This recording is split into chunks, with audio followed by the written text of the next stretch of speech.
Apa kabar Sobat Swan? Baiklah, kali ini kita akan membahas materi lanjutan kita tentang regresi linier pada pertemuan kelima,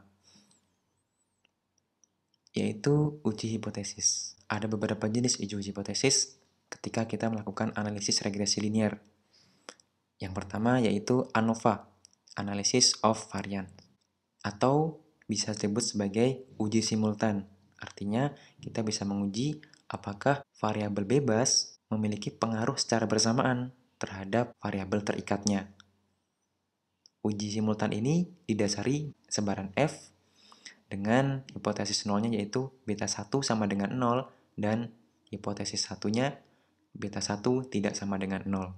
Jika p-value lebih kecil dari alfa, maka kesimpulannya yaitu tolak H0. Atau bisa kita katakan bahwa semua variabel X berpengaruh terhadap Y secara bersama-sama. Ketika uji ANOVA ini signifikan, maka kita lanjutkan dengan menggunakan uji parsial yang didasarkan pada sebaran T, yaitu dengan hipotesis nolnya beta 1 kurang dari sama dengan 0 dan hipotesis satunya beta 1 lebih dari 0. Jika p-value lebih kecil dari alfa, maka kita simpulkan tolak H0. Atau dengan kata lain, ada X yang berpengaruh terhadap Y secara parsial. Artinya, secara spesifik, kita tahu variabel bebas mana yang berpengaruh terhadap Y.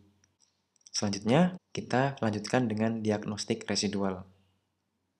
Kegunaan dari diagnostik residual ini, kita yang pertama bisa melihat pola dari sebaran variabel acak Y. Kita bisa melihatnya dengan menggunakan histogram. Artinya, residual yang kita dapatkan tadi, kita plotkan. Ketika hasil histogramnya itu simetris, maka bisa kita katakan dia memiliki sebaran normal. Atau sebaran-sebaran yang lain tergantung dari bentuk histogramnya. Atau kita juga bisa menggunakan probability plot untuk melihat kenormalan dari sebaran Y. Yang kedua, kita bisa melihat asumsi pada pendugaan metode OLS atau Ordinary Least Square. Nah, itulah peran residual pada diagnostik ini. Selanjutnya, kita bisa melihat kesesuaian model, yaitu dengan cara memplotkan antara residual dengan Y duganya. Hasil plotnya seperti ini, kita bisa melihat bahwa plot dari residual ini tidak membentuk pola. Nah, ketika tidak berpola, kita bisa katakan model sudah sesuai.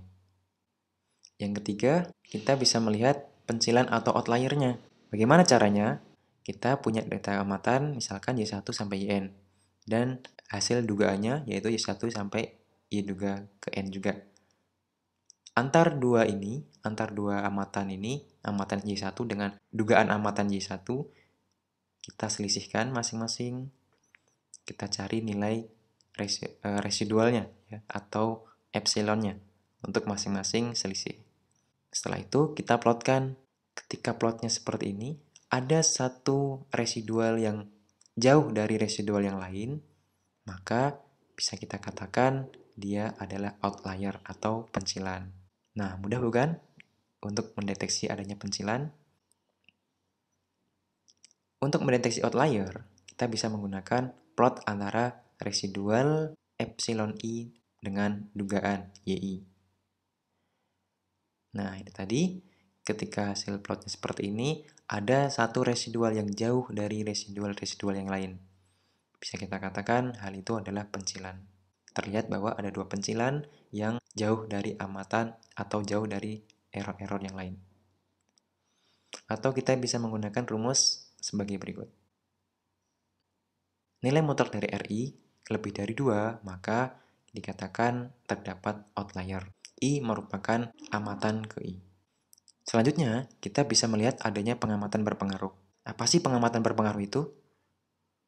Yaitu besarnya perubahan yang terjadi pada dugaan parameter regresi ketika pengamatan itu disisihkan. Artinya, ketika ada satu amatan yang kita duga adalah amatan berpengaruh, ketika kita hilangkan, maka dia akan merubah nilai dugaan parameter regresinya secara signifikan sekali. Nah, oleh karena itu, amatan tersebut yang kita buang tadi adalah pengamatan berpengaruh. Kita bisa menggunakan statistik uji untuk melihat apakah amatan itu berpengaruh atau tidak. Dengan rumus seperti ini, di mana S itu adalah dugaan bagi variansnya, epsilon I adalah error atau sisaan pada pengamatan ke I, HII adalah unsur diagonal ke I dari matriks H, P adalah banyaknya parameter, dan N adalah banyaknya pengamatan. Jika DI lebih dari F dengan derajat bebas P, N min P, dan 1 min alpha, maka menandakan bahwa amatan ke I berpengaruh. Baiklah, sekian untuk materi tentang regresi linier. Semoga Sobat Swan dapat memahami materi yang kami jelaskan. Terima kasih.